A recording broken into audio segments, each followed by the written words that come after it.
pastor Antônio Freire.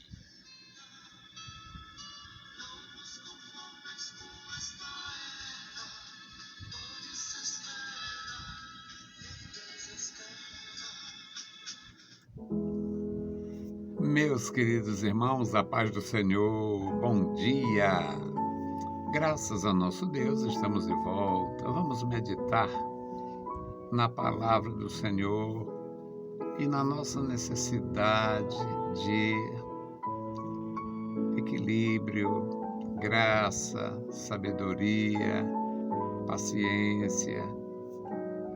Você já teve a experiência de trabalhar sob pressão? Você já trabalhou sofrendo ameaças? Você já trabalhou com pessoas que vivem observando por inveja? Jesus passou por tudo isto. A diferença básica entre nós e Jesus é que ele tinha a graça suficiente para suportar.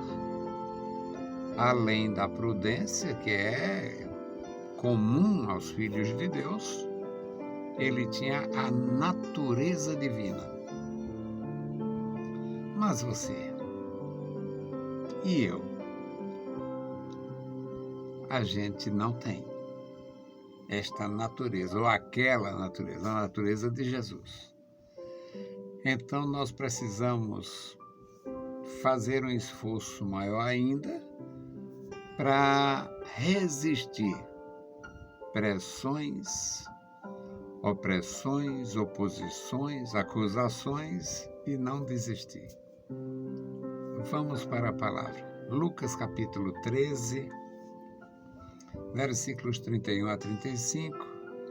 Jesus sendo pressionado. Pressionado, insultado.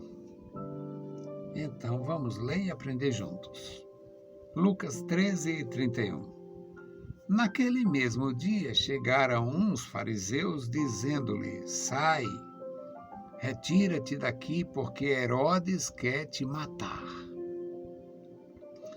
Respondeu-lhes Jesus: ide dizer àquela raposa: eis que eu expulso demônios e efetuo curas hoje e amanhã, e no terceiro dia sou consumado. Importa, porém, caminhar hoje, amanhã e no dia seguinte, para que não suceda que morra um profeta fora de Jerusalém.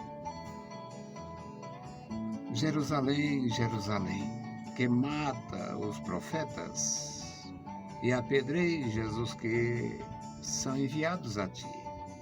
Quantas vezes quis eu ajuntar os teus filhos, como a galinha ajunta os seus pintos debaixo das asas, e não quiseste. Eis que a vossa casa se vos deixará deserta. E em verdade vos digo que não me vereis até que venha o tempo em que digais: bendito aquele que vem em nome do Senhor. Era pressão. Os fariseus, a maioria não gostava de Jesus. Eles não tinham capacidade intelectual, espiritual e emocional. Não dava para juntar. Os que eram muito sábios não eram pacientes, não tinham a prudência. Os que eram tranquilos e tal, não eram muito sábios, não eram reputados como muito sábios. E isto impediu que Jesus fosse bem recebido, que Jesus fosse reconhecido. Muito embora muitos reconhecessem e muitos aceitassem, e aceitaram de fato, principalmente depois da ressurreição de Jesus, ficou comprovado que ele era o Filho de Deus, para aqueles que acreditavam. Mesmo assim, a maioria não entendia. E deveria ser assim para se cumprir a palavra daquela rejeição anunciada pelos profetas, e eram vários profetas que anunciaram a vinda do Messias e a rejeição ao Messias, e para cumprir-se a promessa de Deus, ou as promessas de Deus desde o princípio. Deus prometeu a Adão, Deus prometeu no decorrer da história, chegou a época do Abraão, Deus faz a chamada do Abraão e faz a promessa, renova a promessa, e Deus renovou essas promessas até cumpri-las. Portanto, ia ser daquela natureza. Jesus ia ser rejeitado. As razões seriam múltiplas e a principal era o cumprimento das profecias. E os fariseus, como realmente não gostavam de Jesus, aproveitaram, já sabiam que tinha aquela rejeição também no palácio e tal. E eles aproveitaram para fazer uma pressão. Mestre, retira-te daqui. Chegaram lá os fariseus, como se tivessem interessados no bem-estar de Jesus, e diz: sai, retira-te daqui, porque Herodes quer matar-te. E ele respondeu para que eles voltassem. E de dizer aquela raposa. Eu gosto desse texto porque parece que é o único desaforo de Jesus. Aqui é um desaforo. Comparar ou equiparar, ou, no caso, nominar uma pessoa como raposa, no contexto da cultura deles lá, era equivalente a chamar de ladrão, de corrupto, de ladrão principalmente. E de dizer aquela raposa. Hoje o pessoal diz que a raposa, aquela é a raposa velha da política e tal, se equipara ao Herodes e ao ladrão. Então, e de dizer aquela raposa: eis que eu expulso demônios e efetuo curas agora, hoje. Eu vou continuar fazendo amanhã, até concluir, até consumar. No terceiro dia, sou consumado. Interessante é que ele não diz que vai consumar a obra, ele fala da consumação pessoal. Importa, porém, caminhar hoje, amanhã e no dia seguinte. Há uma perfeição na mensagem de Jesus. Não dá para parar nem sob ameaça. Não dá para parar, não dá para olhar para trás, nem sob ameaça, nem ameaça do rei, nem que a ameaça venha de cima das grandes, das máximas autoridades.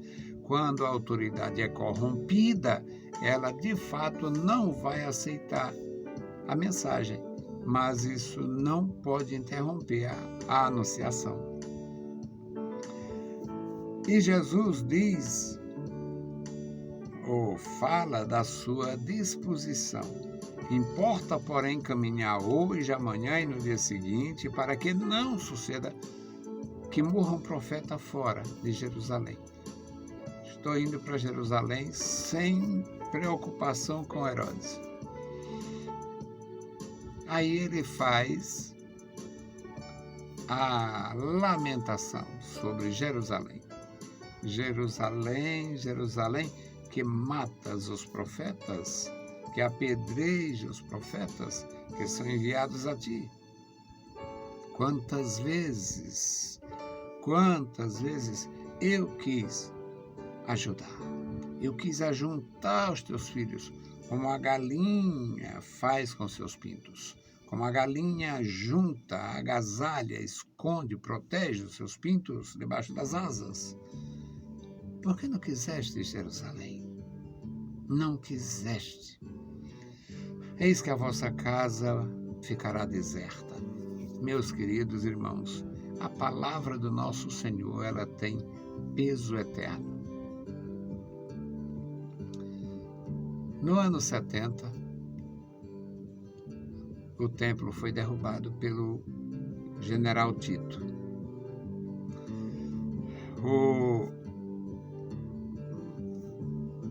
Parecia que estava tudo bem, mas realmente houve muitos motins da época de Jesus até o ano 69, que foi quando começou a grande revolta, e o templo foi derrubado. Não ficou pedra sobre pedra. Foi aquilo que Jesus Cristo falou. E os judeus foram empurrados para fora de Jerusalém. E Jerusalém foi dominada literalmente, também cumprindo as Escrituras, pelos ímpios. Muitos sacerdotes morreram, muita gente foi morta ali no motim, na luta, e muitos foram expulsos. E depois Adriano proibiu os judeus voltarem para Jerusalém. No ano 135, foi proibido. A casa estava completamente deserta. Foi a partir daí que romanos, gregos e árabes tomaram conta, ocuparam. E ainda hoje, os filhos da perversidade negam o direito de judeus estarem em Jerusalém Oriental e em qualquer lugar de Jerusalém, qualquer lugar de Israel, por causa daquela profecia. A vossa casa ficará deserta. Claro que Deus tinha a promessa de restauração e cumpriu a promessa da restauração, e não haverá nunca quem separe. Ninguém vai separar mais aquela cidade. Ninguém dividirá Jerusalém. Não haverá divisão mais. E nem a história dos dois estados. O Estado já está ali. Então, meus queridos, é a palavra de Deus. Cumpriu-se na vida de Jesus. Ele sob pressão. Os que pareciam ser amigos, na verdade, eram inimigos, mas aconteceu tudo como estava escrito, como estava determinado. É uma bênção a gente entender, mesmo um pouquinho, a palavra do Senhor e a situação mediante as profecias. Que Deus possa abençoar e guardar os meus amados irmãos. E hoje a nossa intercessão, meus amados irmãos, é pelos nossos queridos irmãos que estão hospitalizados. Tem muita gente hospitalizada, muita gente com dengue, muita gente com vários problemas. E a realidade dos hospitais hoje muito complexa, muito difícil. Vamos orar pelos nossos irmãos que estão carentes, necessitados, para que Deus abençoe eles nas casas de saúde. Bendito Senhor, Pai querido, Senhor da glória, nós estamos em Tua presença. Obrigado, meu Senhor, pela vida, pela salvação, pela Tua bondade, pelo Teu amor. Obrigado, Senhor, pela Tua igreja.